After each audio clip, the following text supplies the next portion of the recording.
Welcome to the video series on Introduction to Transportation Engineering, which is also referred to as Intro to Highway Engineering. Before you watch this video series, I hope you got a chance to watch the video on course orientation. And in this video, we begin with Module 1, Introduction. This introductory module is organized as 4 parts.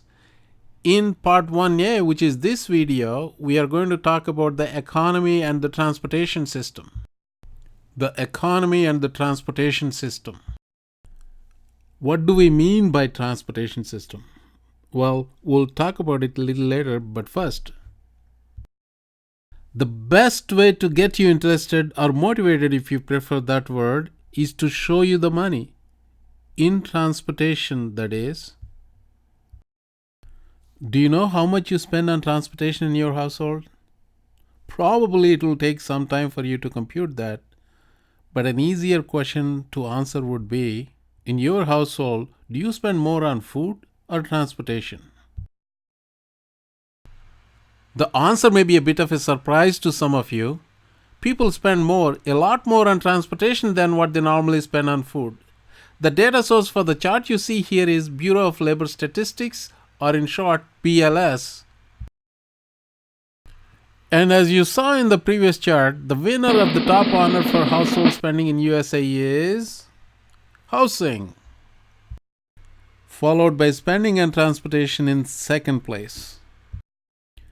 Depending on the age group, people can spend anywhere from 16 to 19% of their household income on transportation. This particular chart is for age group 20 to 25, which approximately represents the age group of the people who would be taking this course.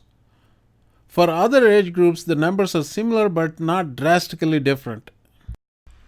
As they say, there are more ways than one to skin the cat. Of course, how much you spend on transportation is going to be dependent on where you live. If you categorize spending by the location of the residence, the same statistics will change. For instance, if you look at this location-efficient environment, meaning everything is within your reach, you don't have to get into the car to go to some place, maybe you can walk. In a situation like that, in a location like that, transportation spending is only 9%, as you can see in the first pie chart here. As you go to the second one, average American family, which is pretty much similar to the one we saw earlier, but if you go to the deep suburbs or the farther suburbs of a city, auto-dependent exurbs, so the transportation spending can be as high as 25%. Here are world's top 10 companies by revenue.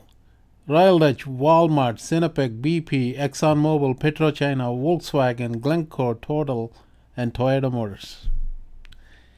8 of these are transportation related. The only 2 that are not transportation related are Walmart and Glencore. If that doesn't tell you the importance of transportation to the economy, I don't know what else will.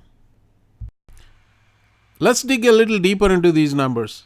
Approximately 16 million light-duty vehicles, that is your cars, SUVs, minivans, and pickup trucks, are sold each year in the United States. That translates to about $400 billion in sales. That much in sales means one thing: jobs, jobs, jobs. Therefore, the transportation sector creates jobs. For example, 5 million US jobs are auto-related alone. Of these 5 million jobs, auto and part manufacturer employ about 1 million people, and then the maintenance and service sector employs about 4 million people. That's a lot of jobs. The sales of trucks or heavy vehicles is approximately 1.3 million a year, which has a major bearing on billions and billions of dollars in trade. Did I mention transportation sector creates jobs? Spending on highway construction maintenance by various DOTs in the country is approximately about $200 billion per year. Yes, that means jobs. And then there are energy companies, the Exxons, the Shells, etc., railroads, airlines, air travel, air freight, shipping, etc., etc. They all belong to the broad term transportation sector. All told, The total size of transportation economy in United States is over $1 trillion and tens of millions of jobs. Not to mention there is this economy ancillary to or dependent on transportation like travel and tourism, hospitality like hotels and motels, real estate. All of these industries are dependent on transportation. Sometimes it is difficult to quantify the impact of transportation on these industries, but it is huge. Not only the impact of transportation on the economy is huge, also the transportation sector is very big and too broad. By the way, mostly the economists use the term transportation sector, but we engineers prefer to call it the transportation system. With so much riding on transportation, there is also so much to study here. Each one of the terms you see here on the screen is a field of study in transportation. You can put the word transportation in front of each of these words and it becomes a specialization or a discipline by itself. For example, policy, transportation policy. That's a discipline by itself. Transportation economics, transportation engineering, transportation technologies, transportation energy, etc. Whatever we call it, each one of them itself is a too broad a field. Naturally, we cannot learn everything about the transportation system in one introductory undergraduate level class. We call this course Introduction to Transportation Engineering. Actually, we loosely call this course as Intro to Transportation Engineering. What is transportation engineering? This can mean either engineering for surface transportation, such as highway transportation needs, or engineering for railroad transportation, or engineering for waterway transportation, or airport engineering. Again, transportation engineering is still too broad and can mean a lot of things.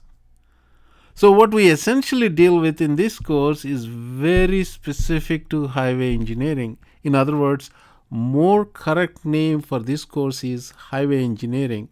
But lo and behold, I will be referring to this class often as Intro to Transportation Engineering, but in fact it is, you have to keep in mind this is Intro to Highway Engineering. And therefore, this course focuses only on a segment of the transportation, which is highway transportation, more specifically on highway engineering. Before we get to the elements of highway engineering, let us see what highway travel means in the broader sense. Highway travel in the United States constitutes 90% of all passenger miles, 37% of freight, which is in ton miles, and 80% of freight in dollar volume. So this is no chump change either. So let us summarize this part. A healthy transportation sector equals a healthy economy. Spending on transportation creates tens of millions of jobs. The term transportation is too broad, and this course is primarily about Intro to Highway Engineering, and I might loosely occasionally call this Intro to Transportation Engineering. So here are some of the review questions for this part. You may have to go back and watch the video again, or if you have access to the PDF file of this presentation, you might go back and review for these answers for these questions.